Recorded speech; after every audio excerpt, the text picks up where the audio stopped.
After having watched both movies, well, the movie and the documentary, The Big Short, and having watched The Inside Job, and also having a conversation with my parents and some other people um, who lived during 1994 and the 2008 crisis, I came to various conclusions. So first of all, answering the first question is, did I know how the current financial system works? Uh, in broad strokes, yes, I did. I've always thought that it's a very, very complicated system. I think that unless you're specialized within this area, it's very hard to completely understand everything that goes on. But conceptually, I think I've always kind of understood the way it works.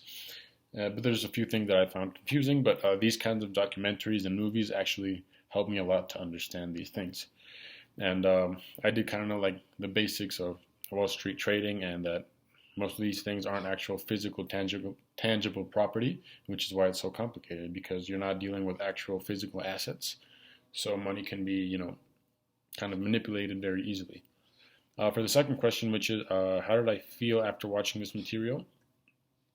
It's pretty sad, and one of the feelings that I get is, how do you say, it's maybe insignificance or impotence, because one looks at these very big companies and big institutions and thinks that I really can't do anything about this. There's people who have a lot of power and they're doing crazy things that are not in our control.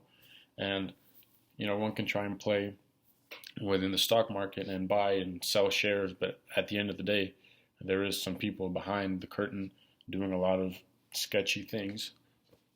And even if we, try to spread awareness of it or whatever, we still aren't aware of half of the things that are going on until things such as these documentaries come to light.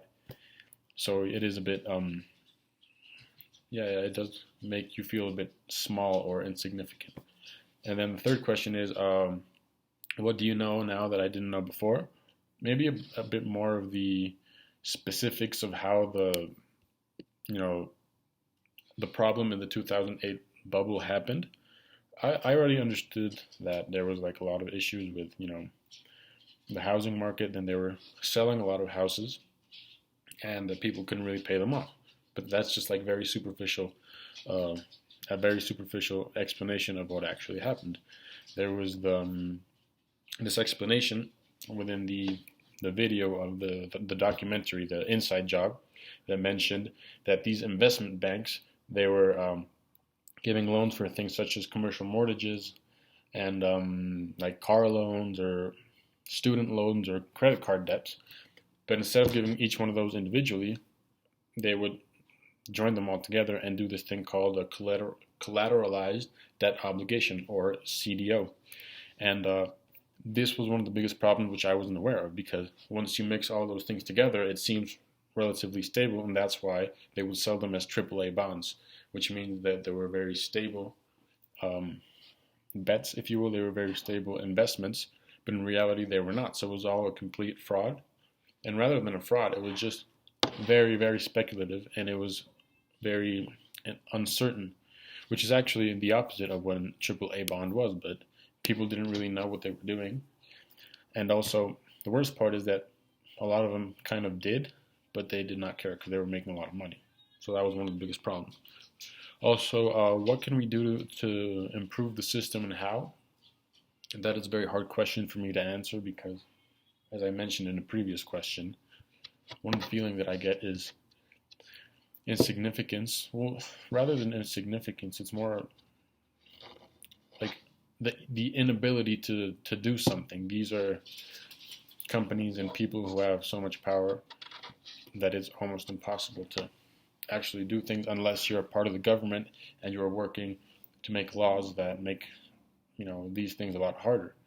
The thing is that there's a lot of relations between, if you see within the documentary, the Inside Job, a lot of the people that actually worked with these investment banks, they previously had relations with the government, and there was like a lot of sketchy relationships between the government and these corporations.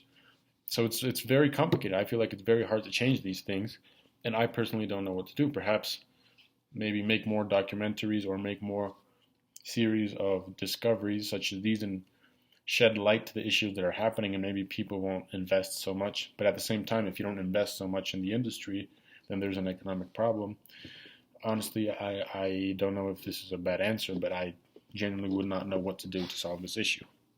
And one of the stories that I actually heard from the 1994 crisis was my parents. They were going to get married. They already had a down payment for their apartment.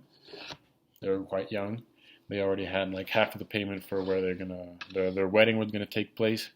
They were doing quite well financially, but they were investing because that's what one does when they're starting their life.